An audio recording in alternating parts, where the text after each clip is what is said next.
今天我们来做这个元宝蓝，使用的底板是圆角长方形，尺寸是23厘米宽，35厘米长，一共有78个孔位，一个孔位有2根藤条，所以有156根藤条。我把它分成3根藤条为一组竖条，所以最终有52组藤条。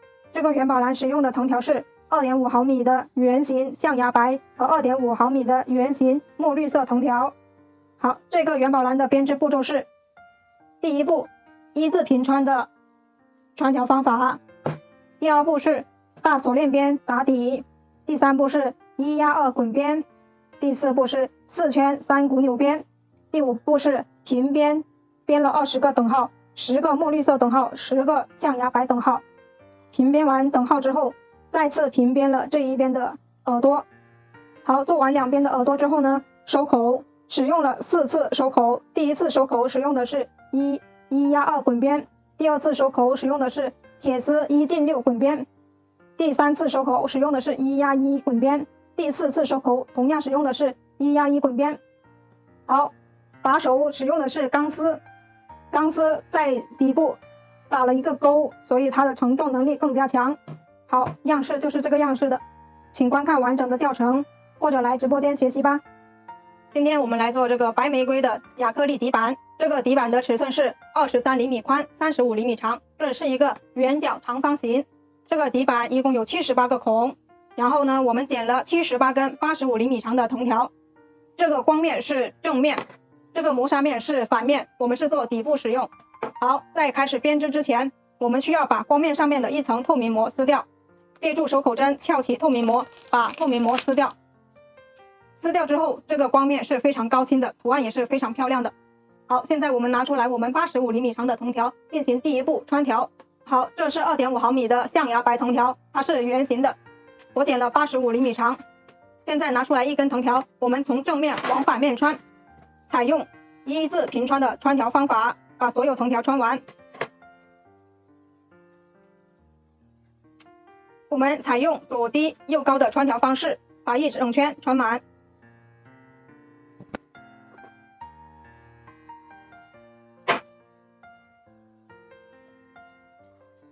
好，这就是左低右高的穿条方法。我们按照左低右高的穿条方向把一整圈穿完。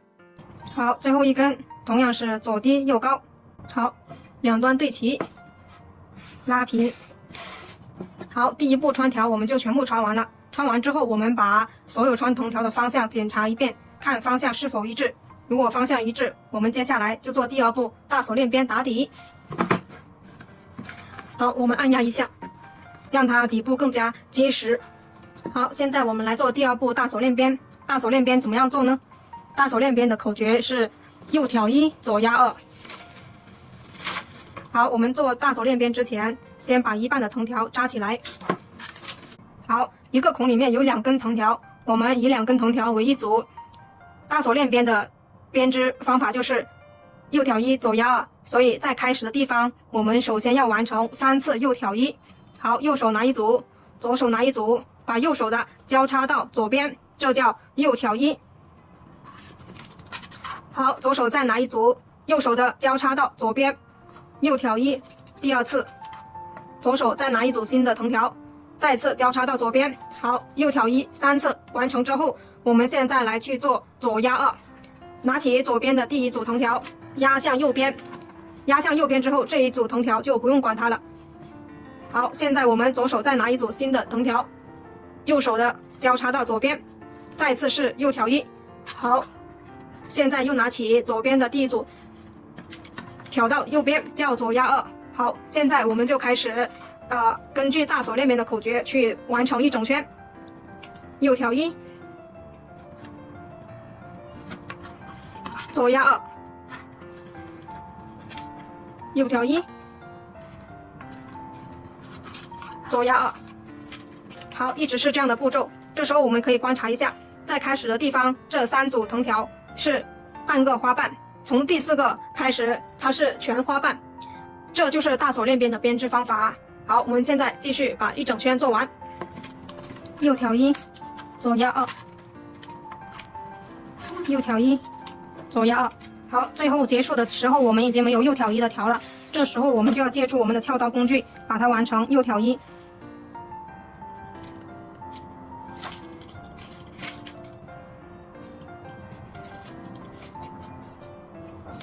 好，右挑一之后，左边就有3组竖条，这3组竖条对应的就是开头的3个半花瓣。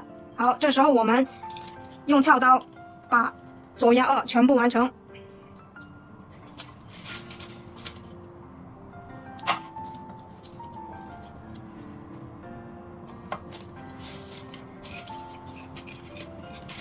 好，最后一个花瓣我们是只挑这半边。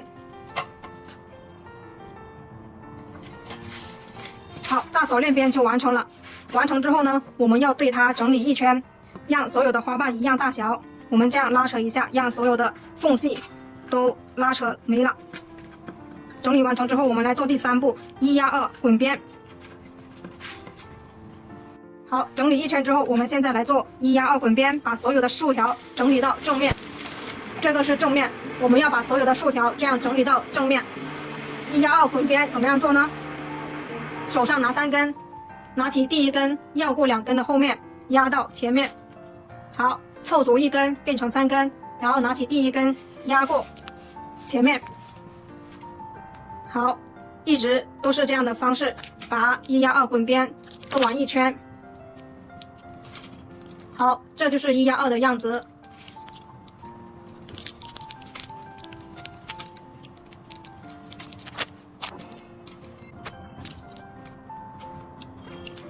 好，最后2根推起来，前面的2根，每一根都有它自己的位置的，一定要穿对正确的位置。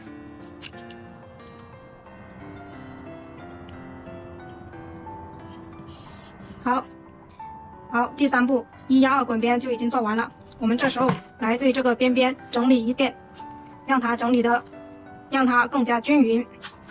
整理完成之后，我们来做第4步4圈3股扭边。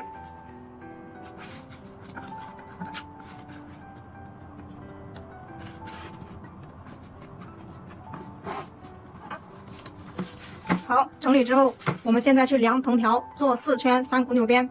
好，我们现在把所有的藤条先往外掰，然后去量藤条，做4圈3股扭边。好，拿出来我们象牙白的藤条。好，我们根据底板的周长，宽松的量1圈，就是编1圈的量。我们要编4圈，就要量4倍。好，这样宽松的量1圈。好，对折就是2倍，再对折3倍，对折3次就是4倍。量好4倍之后呢，我们在这里再根据这一根4倍长的量出来第2根4倍长的。好，我们在这里对折捏起来，不要剪断，量另外一根4倍长的。好，2根4倍长的量好之后呢，我们这2根分别把它扎成一个小团子，不然等会我们编3股扭边的时候它会打架。2根4倍长的就已经扎好了。现在呢，我们拿出来另外一根无限长的藤条，好，就是没有一捆藤条，然后呢不用剪断的。这时候我们来做3股扭边，我们把这一根藤条插在大锁链边里面，用收口针把它穿进去。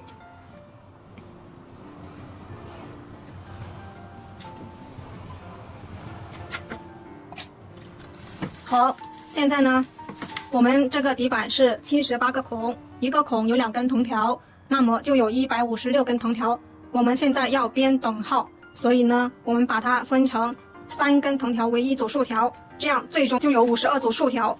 好，现在我们就这3根的前面有1根边条，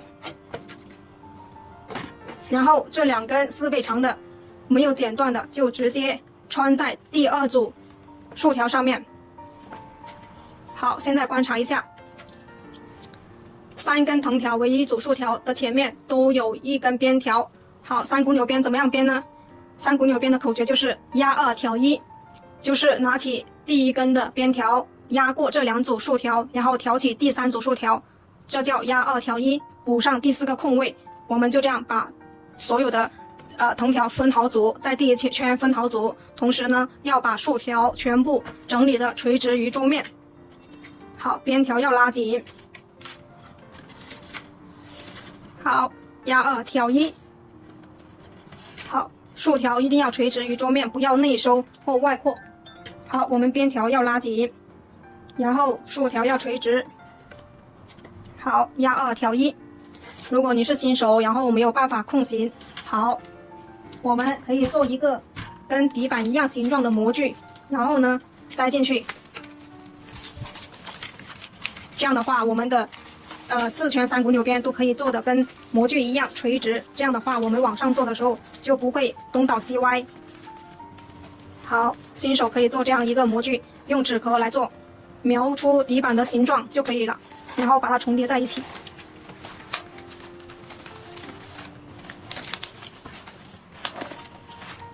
好，把所有的竖条都整理到外面出去。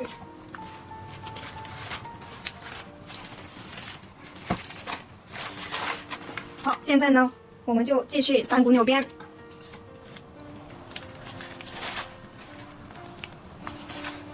好，压2调1。我们第一圈是慢一点的，因为我们要分组，同时要注意竖条要垂直于桌面。好，压2调1。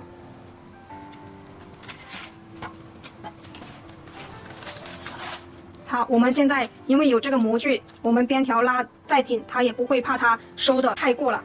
好，就按照这个模具的形状，我们把第一组分好。如果你是有经验的，然后就不用这个模具了，都可以把它整理得很整齐，垂直于桌面。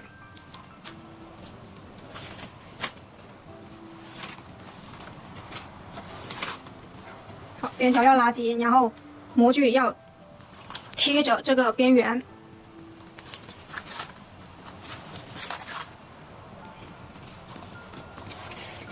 好，压2调1，我们就把第一圈完成。压2调1，压2调1。好，最后一根全部分好走了，首尾相接触。我们把边条拉紧，把所有的竖条都整理的垂直于桌面。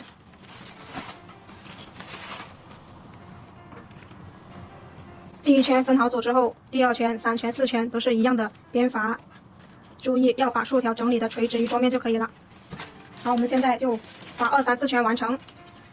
压2调1，压2调1，压2调1，拉紧边条，整理竖条，整理的直直的。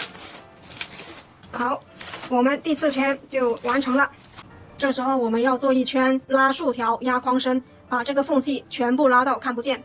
做这整个提篮需要拉3次以上，才可以把这些缝隙全部拉到紧致起来。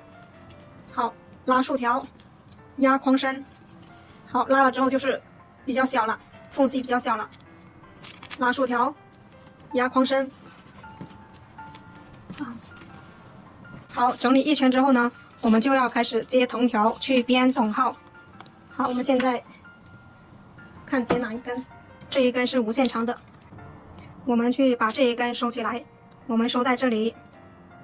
然后呢，这一根接条接在这里，这一根在这里剪断。我们现在去拿出来墨绿色的藤条接条。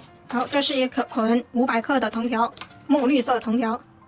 我们不用剪开，从头用到尾就可以，用多少到时候剪掉就可以。现在我们来去接藤条。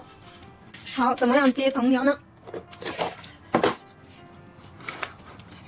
好，我们把它先拆开来。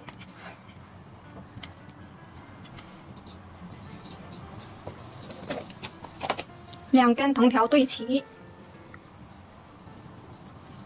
用火把它们烧融化。烧融化之后，2端对齐，手不要动。等它冷却之后，硬了之后，我们再把疙瘩修剪掉就可以了。好，我们拿剪刀、指甲剪把它修剪掉。好，现在我们把它3股扭边的还原。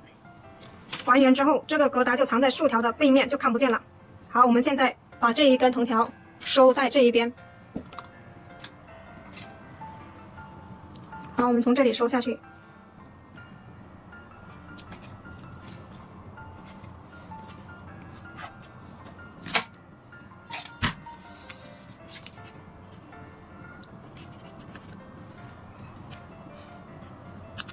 好，收下来之后，我们把它剪掉就可以了。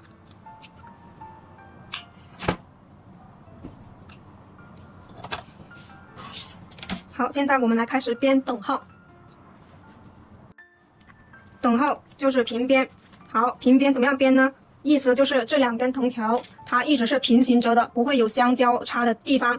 好，但是呢，我们要做等号的话，因为所有的竖条组数是52组，所以我们每次都需要在开头的这个地方进行一次扭编，才可以编同色等号。好，现在我们把这一根先挑上去。我们现在墨绿色的藤条在下方，就会一直在下方；象牙白的藤条在上方，都一直在上方。到第二圈这里扭编之后，就会变换下来，象牙白的在下方，墨绿色的在上方，一直是这样重复。好，我们现在开始做等号。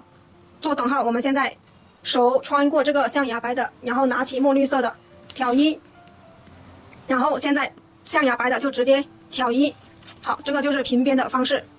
好，现在拿起墨绿色的挑一，好，它就是在下面了。好，然后呢，象牙白的就直接挑一，这样就可以了。重复同样的动作，一直都是挑一。好，白色的挑一，墨绿色的拿起来挑一。好，好，这样我们就编完第一圈。编完第一圈之后，我们来看怎么样做扭编。好，我们在开头的地方，这里是开始第二圈，我们拉紧边条，然后整理竖条。好，这时候我们可以观察一下，这里是开始地方，我们现在要把白色的拿到下面来，就这里进行一次扭编。好，就这样就可以了。现在呢，扭编过来之后，墨绿色的变成在上面，我们就直接挑一，然后白色的在下面，也从墨绿色的下方去拿起白色的，然后挑一。好，现在就出现一个白色的等号。好，我们一直都是这样，每次在开头这里进行一次扭编，把这两根藤条变换一下方向就可以了。好，继续平编，平编是最容易编的，然后呢，藤条也不打架，非常的简单。好，我们就这样把第二圈编完，看第三圈是怎么样变换做扭编。好，现在又到了第三圈开始的地方。好，这个时候呢，我们现在墨绿色是在上面的，然后呢，白色的是在下面的。这时候就是拿起白色的挑到上面去，然后变成白色的在上面，墨绿色的在下面。现在就可以看到，好，墨绿色的挑一。好，现在就可以看到墨绿色的成了一个等号了，是不是？所以呢，开头的这里都会有一个麦穗花纹。我们现在就可以一直按照这样的方式规律，就一直把平编编下去了。只要记住每次在开始的地方做一次扭编，把藤条的方向换一下就可以了，跟着藤条的颜色去变动。好，这样就一直编到底就可以了。好，有模具对新手是更加方便的。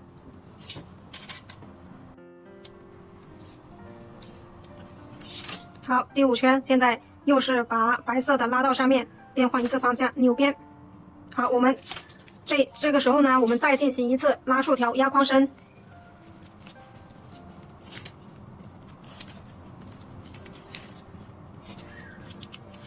好，拉了之后它更加紧密了。等我们编完所有的平编之后，再拉一次，它就差不多全部拉没了。好，我们就再次整理一圈。整理一圈之后，我们继续平编。1、2、3、4、5、6、7、8、9、10、11、12、13、14、15、16、17、18、19、20。1、2、3、4、5、6、7、8、9、10、11、12、13、14、15、16、17、18、19、20。好，我们现在编了20圈之后就不再平编了。这时候呢，我们要把这两根走到这侧边之后，来开始爬楼梯做元宝蓝的耳朵。好，我们现在继续把这半圈完成。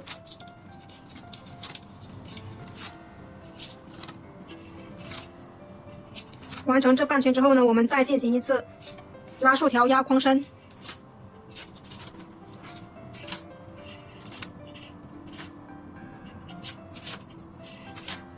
好，我们先在这里放着。现在我们进行一次拉竖条压框身，把底下的缝隙彻底拉得不见。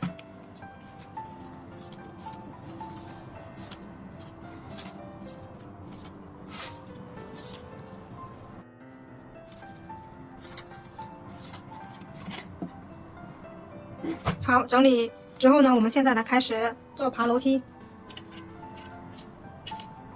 好，我们做爬楼梯之前，先把中间的2根中心点找出来。好，我们先这样找出来，1、2、3、4、5、6、7、8。好，这2组是中间的，先做一个标记。然后52组竖条，那两边就各有26组。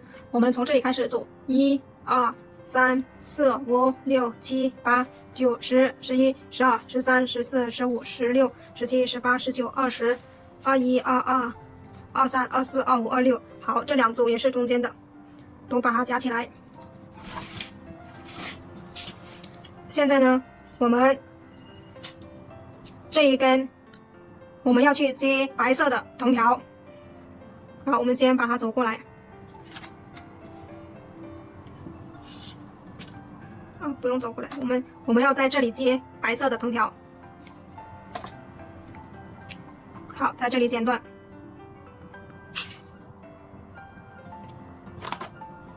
然后呢，我们要来量2圈白色的来去做纽边，是最后做的。好，根据框身的周长，宽松的量1圈。好，这是1圈的量。好，2圈。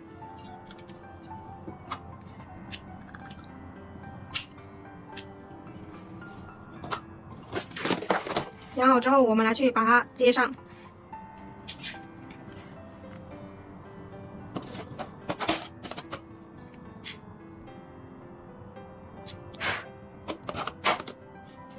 2端对齐，手不要动，等它冷却之后，硬了之后才去修剪。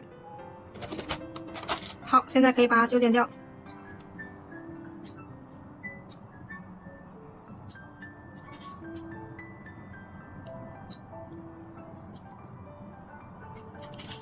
好，现在我们这一根上面的，把它扎成一个小团子，在这里原地等待，就不动的。好，现在这下面这一根，我们就去爬楼梯。好，爬楼梯依然是平边。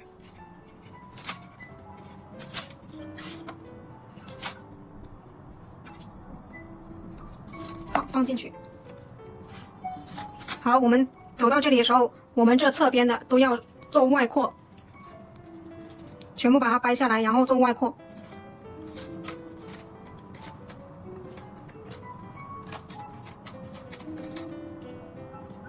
好，我们继续。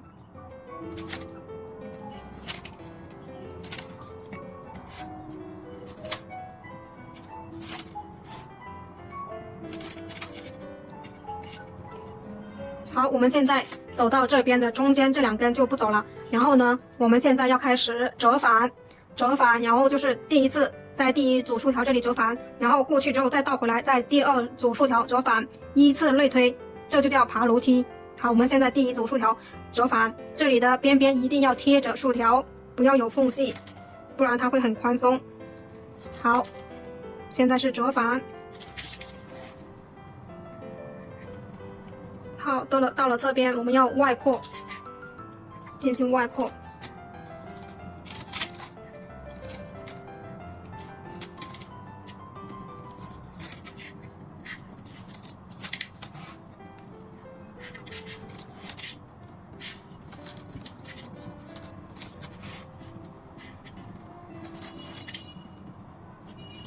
好，现在同样到的这一根是第1组。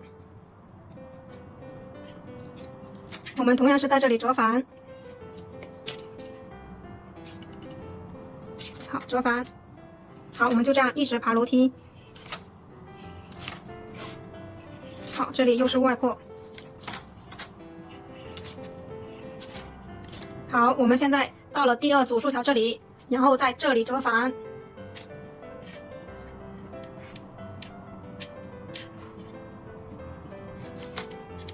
好，现在我们就按照这样的方式，这里折返，这里折返，这里折返，这里折返，这里折返，一直折返到中间只有2根的时候就不折返了。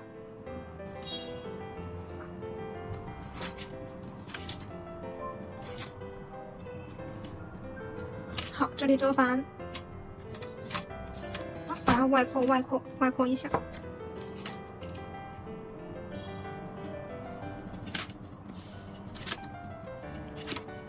好，这里折返。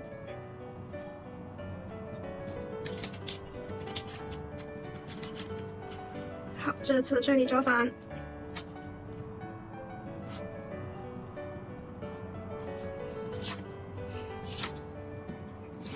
好，这里折返。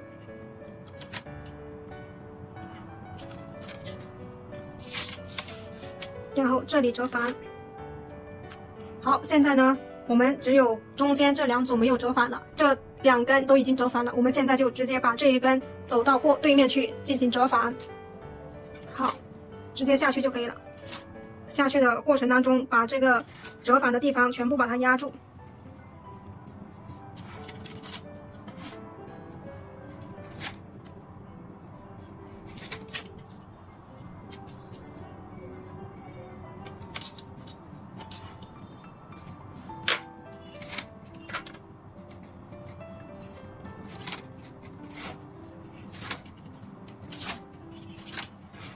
好，这侧边同样是要外扩的，把它掰下来一点。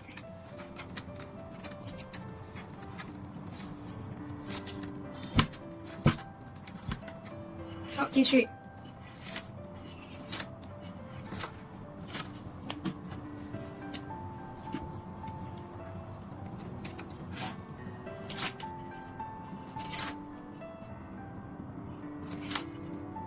好，我们到了第1组竖条。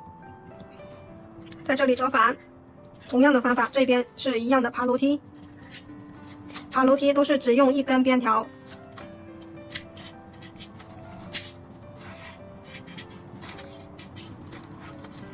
好，这里是外扩的，一定要掰下来一点。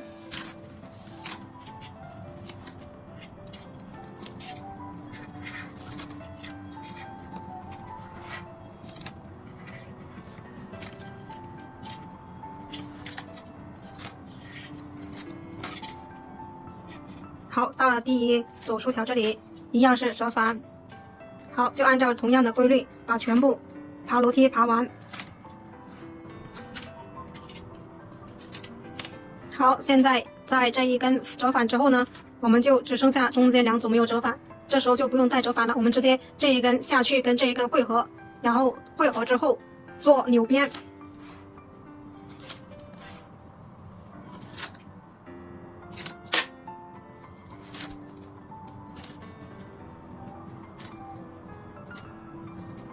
好，现在呢，我们就可以2根一起做扭边了。做扭边就把刚才所有折返的全部压住。我们要做2圈扭边。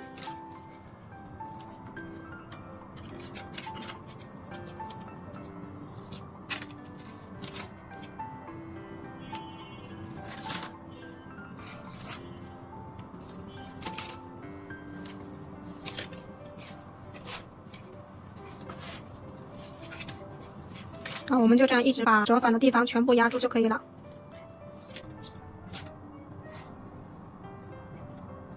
好，我们到了开始的地方，现在就可以这里结束。好，我们把这一根这里剪掉。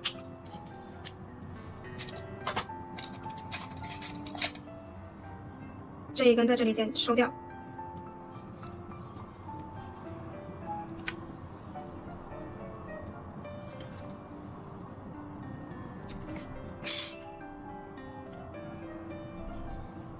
好，这一根在这里收掉。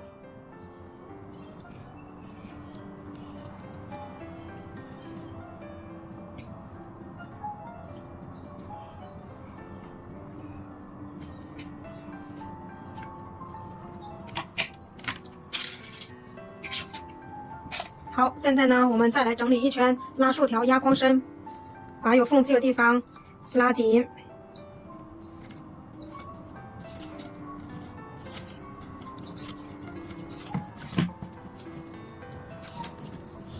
整理完之后，我们来做1压2滚边，跟底部一样的是1压2滚边收口。好，整理一圈之后，我们把这多余的藤条剪掉就可以了。现在我们来做1压2滚边，手上拿3根，在哪里开始都可以，手上拿3根，第1根绕过2根的后面，压到前面，好，凑足3根，拿起第一根压到前面，是同样的方法，做1压2滚边，我们这样做1圈。好，就这样把全部做完。好，最后2根我们把它推起来，每一根都有它自己的位置的，一定要穿对正确位置。好，1压2滚边就完成了。接下来我们整理1圈，让它更加均匀。整理好之后，我们去剪铁丝、量铁丝，然后做铁丝滚边。好，现在根据框口点出所需要的铁丝，然后我们开始来做铁丝滚边。铁丝滚边怎样做呢？手上拿6根，拿起第一根拉紧，同时左手大拇指推紧铁丝，然后第一根横条从第6根的孔位里面穿进去。好，再拿一根新的凑足6根。好，拿起第一根拉紧推铁丝，好，穿进去。好，再拿一根凑足6根，拉紧第一根穿进去，这叫1进5铁丝滚边。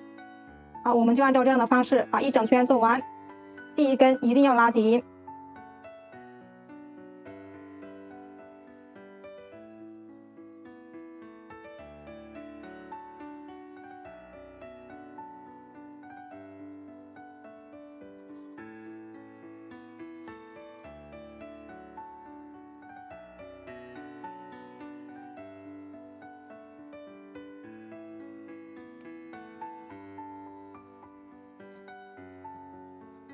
好，我们整理到这里之后呢，就把剩下多余的铁丝剪掉，然后用连接管把铁丝连接起来。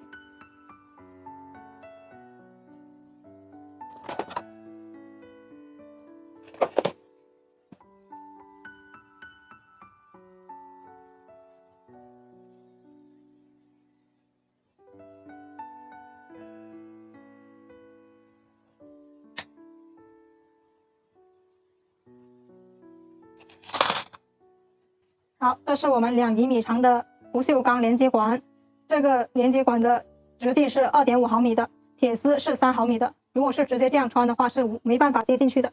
所以呢，我们需要把这上面的胶皮去掉一层。好，我们在1厘米的地方把胶皮去掉。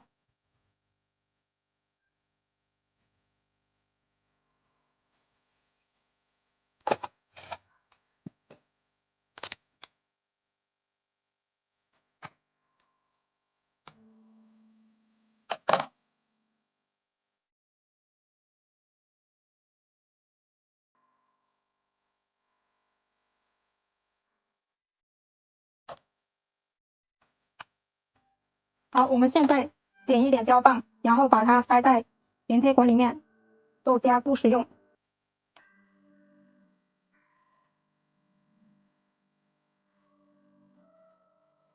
把胶棒塞进连接管里，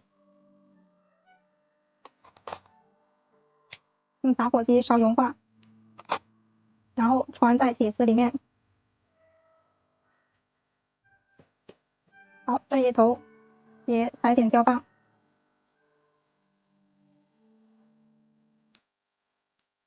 好，让它冷却。冷却之后，我们剪一点电工胶带把它缠起来。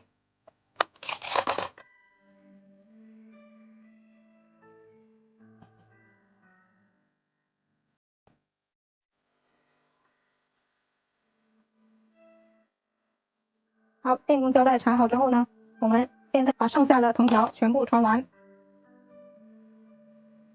拉紧，穿下去。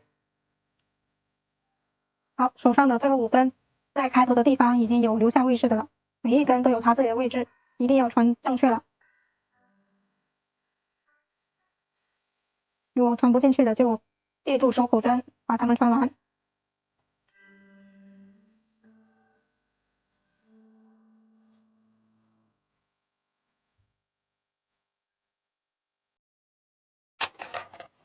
好，我们现在把框口整理好，整理1圈。现在我们来做第3次收口，我们来做1压1滚边，哪里开始都可以。手上拿2根，第一根压过第2根，然后压向下面。好，拿一根凑足2根，第一根压到下面，好，这就叫1+1滚边。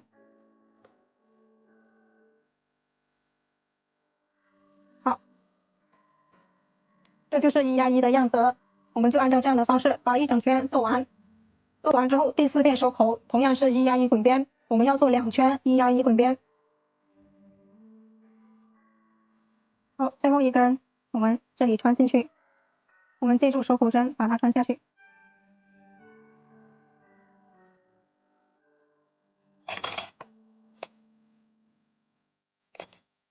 好，现在我们来做第2次1+1滚边，同样的方法，拿起2根，第一根压过第2根的，压到下面。1+1滚边是非常简单的重复动作。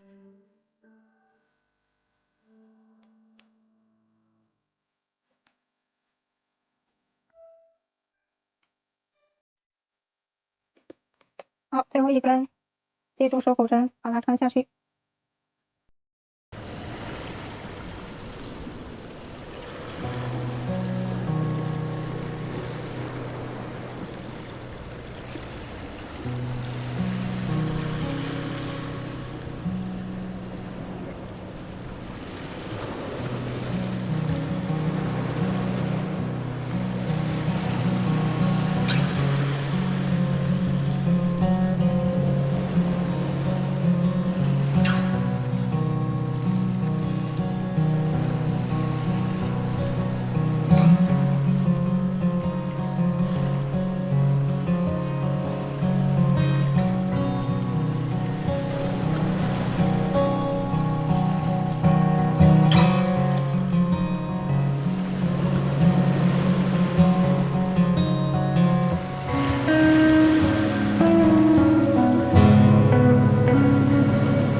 好，一定要注意手捏着收口针的端口，然后慢慢的按压下去。好，是从鸡肋滚边里面出来的。好，我们现在这个可以穿下去。同样这一边，钢丝是2.5毫米的。好，现在穿下来。好，先拉上去。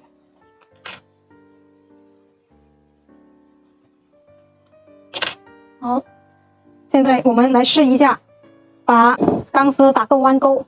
我们在2厘米的地方做一个打弯钩的动作，看看。好，在这里。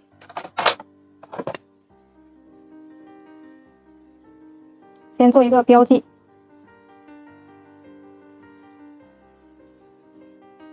拿下来一点，然后用夹子夹住。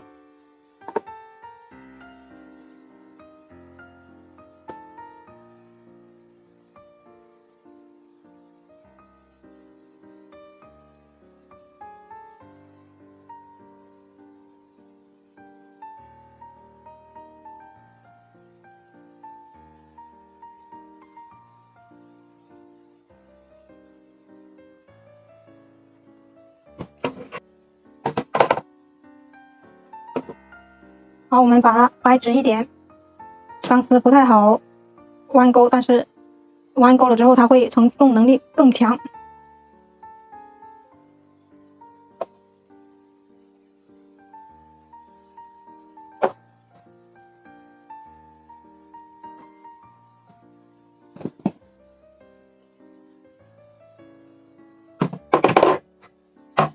好，我们就打弯钩成这样，然后拉上去。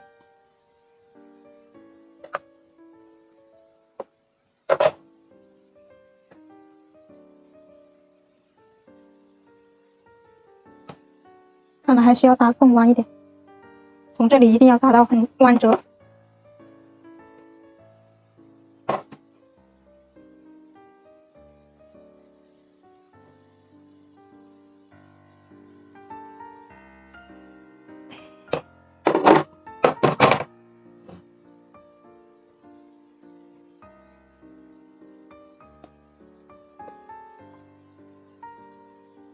好，可以。好，我们就这样打一个弯折，这样卡住。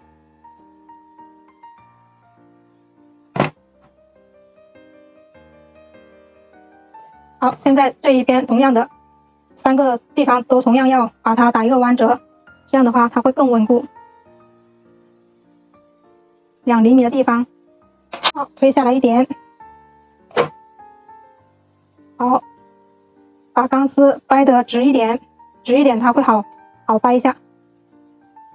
好，这里夹住，这里夹住，然后用这一个，借助这一个工具，从这个地方把它这样掰。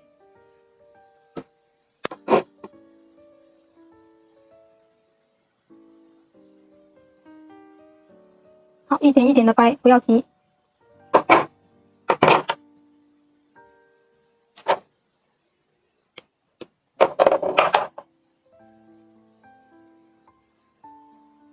好，我们这样就把4个角用钢丝这样掰成这个角，就更加稳固了。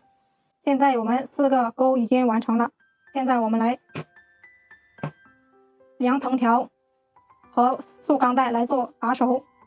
我们呢，在量藤条和塑钢带之前，先把铁丝整理成一个 X 形状。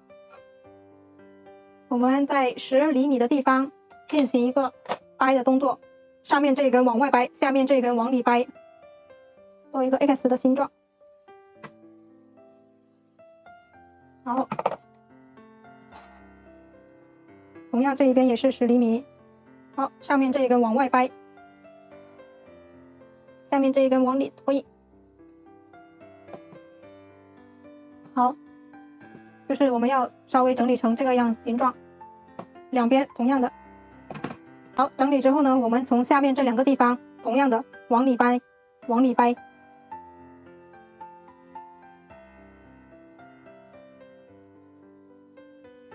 好，这一根同样的。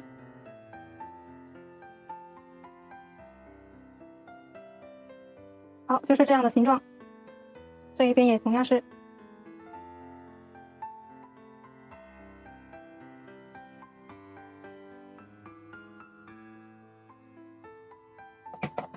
好，最终就是这个形状了。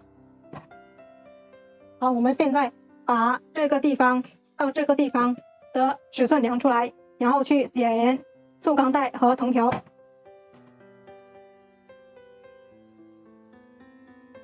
35厘米长，我们去剪3根塑钢带和5根藤条。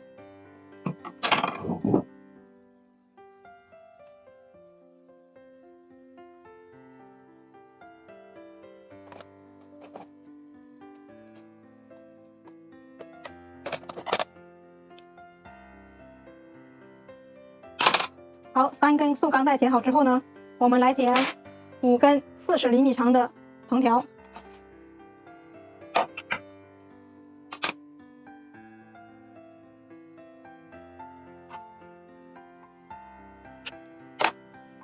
好，5根藤条，5根墨绿色的藤条剪好了。我们现在来去量2根9倍长的象牙白藤条。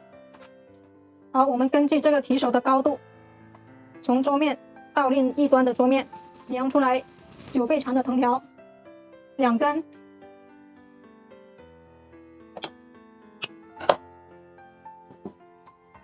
现在我们2根9倍长的藤条已经量好了，这时候我们两端分别捏住，然后手指从中间分开，然后找出它的中心点。好，找出中心点之后，我们用电工胶带把它缠起来，让它不要挪动。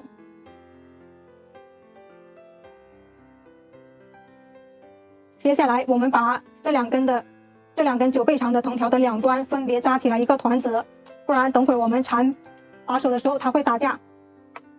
好，我们就这样把它团起来。好，2根9倍长的就已经扎好了，好，做备用。先在这里放着。我们现在来去把这3根塑钢带用电工胶带把它缠起来。好，3根塑钢带对齐，然后用电工胶带从头缠到尾。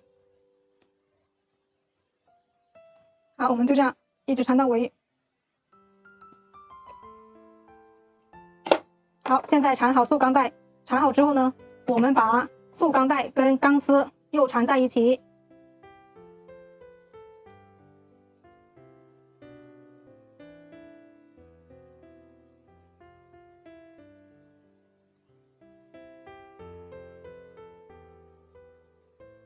好，一定是缠在钢丝的中间，不要把它重叠在一起了。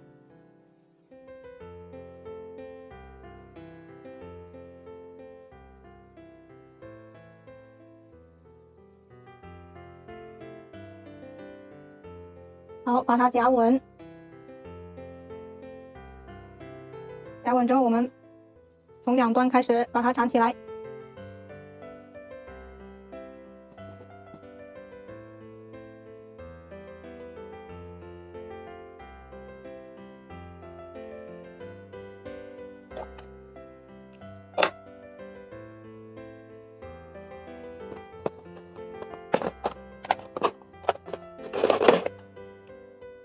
好，缠完之后呢，我们现在就开始缠藤条。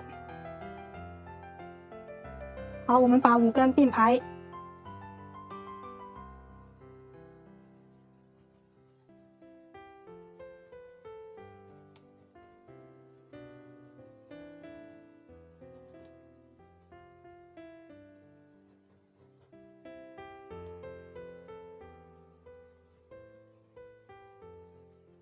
我们用电工胶带把它缠住，先让它不要挪动。好，这是这一头，然后在这中间，我们要把这2根加上，同样的用电工胶带把它缠起来。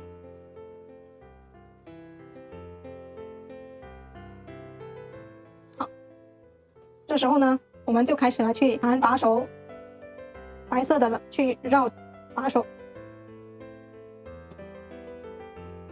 好，我们现在开始来去绕2圈，就把墨绿色藤条提起来。好，一定要平齐。墨绿色的是在中间。好，绕够2圈之后，把它提起来。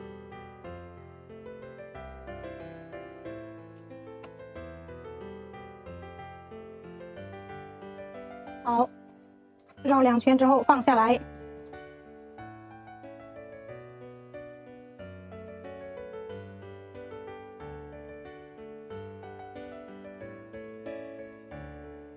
好，又提起来，重复同样的动作到底部。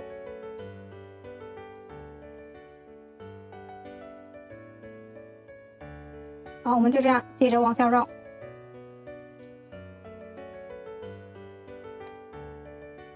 好，放下来。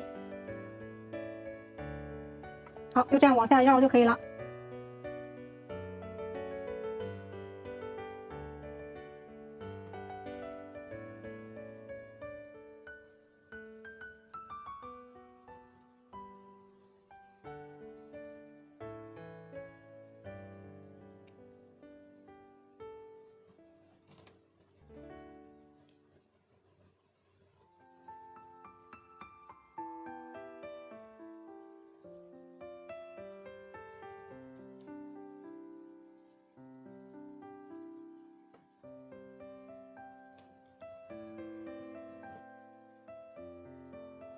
好，这次放下去之后就一直缠绕到结尾。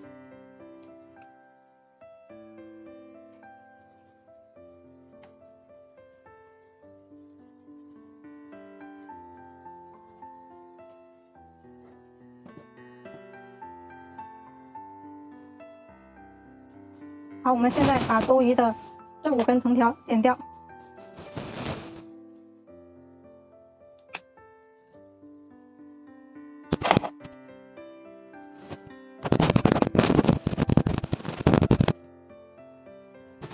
好，我们现在把这个扎带取掉就可以了。现在呢，我们这一根上面这一根来要这一根的钢丝，这下面这一根就要这一边的钢丝，所以这一根我们先把它缠起来，先夹起来。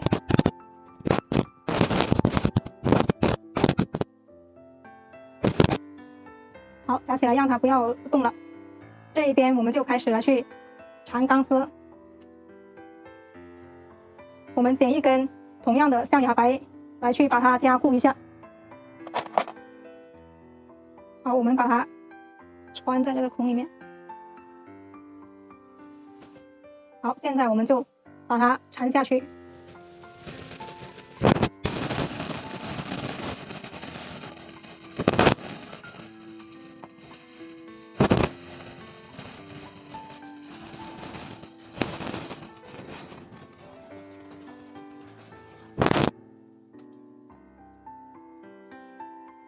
好，一直缠下去。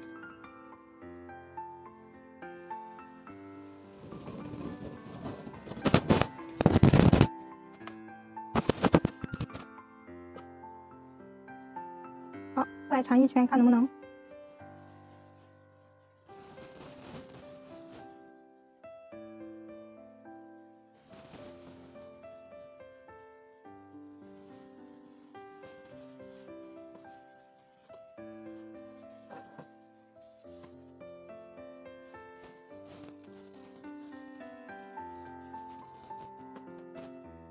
好，现在缠不动了之后，我们把它穿下去两股纽边那里，然后我们就进行缝钢丝。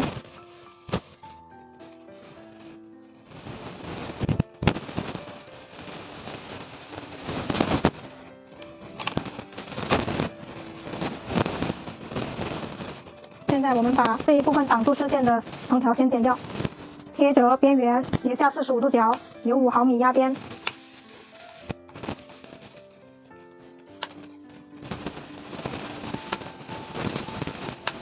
好，我们现在把这一根藤条点一个尖尖，比较好缝。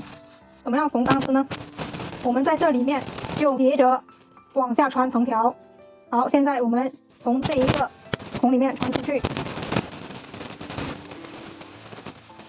好，穿出来之后呢，我们平行着这里穿进去，从这个孔里面穿进去。好，这就叫平行着穿。好，在外面的都是这样平行着穿，在里面的都是阶梯式的往下。好，现在下一个阶梯。好，这就叫阶梯式的穿下去，也就是下一个等号，然后在外面就平行着从这个孔里面穿进去。好，这里面同样的下一个阶梯，又是平行着进去。好，我们就这样一直把一整根钢丝缝完。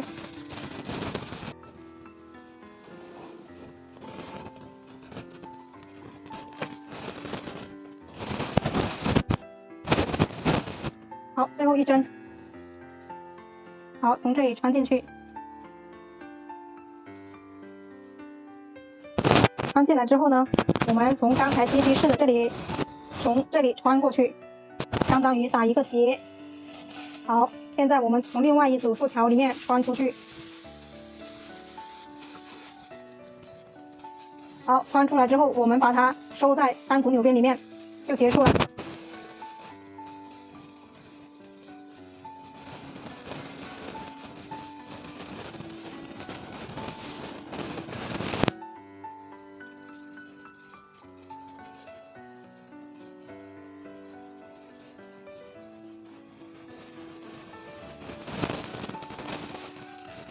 好，穿下来之后剪掉就可以了。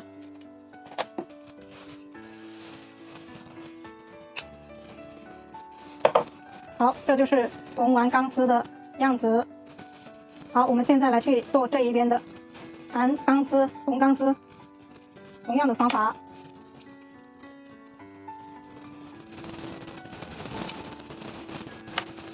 好，我们剪一根长条加固。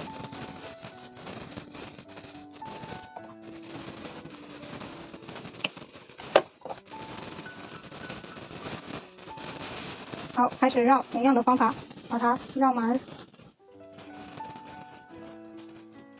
4边的钢丝都是同样的方法绕跟缝，同样的步骤，同样的动作。好，我们就这样把它完成。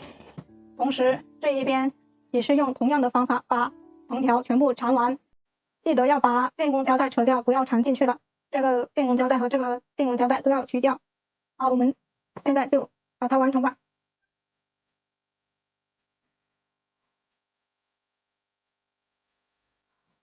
好，这边是同样的方法把它缠完。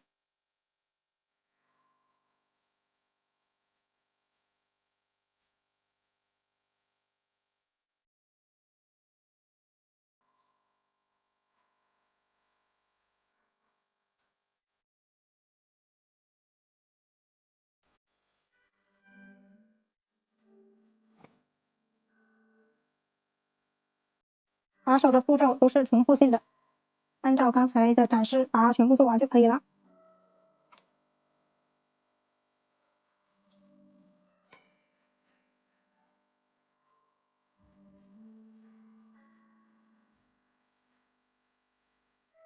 好，最后一针。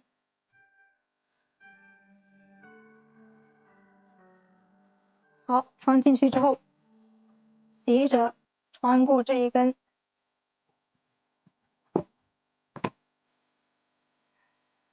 好，从另外一组竖条里面穿出去。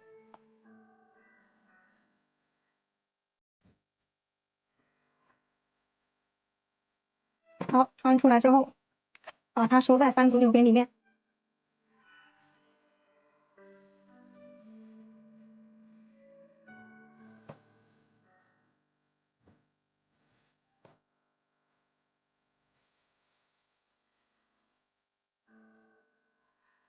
好，穿出去。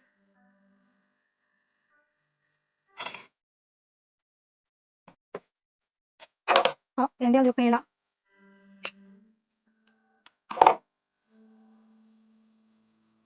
好，我们所有的钢丝就缝完了。好，现在就把多余的藤条剪掉就可以，这个提篮就完成了。好，手提起来，剪刀贴着边缘，斜45度角，留5毫米压边。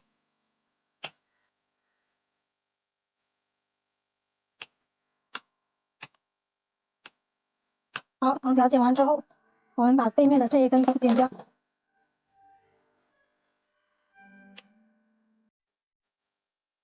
好，这个提篮完工了。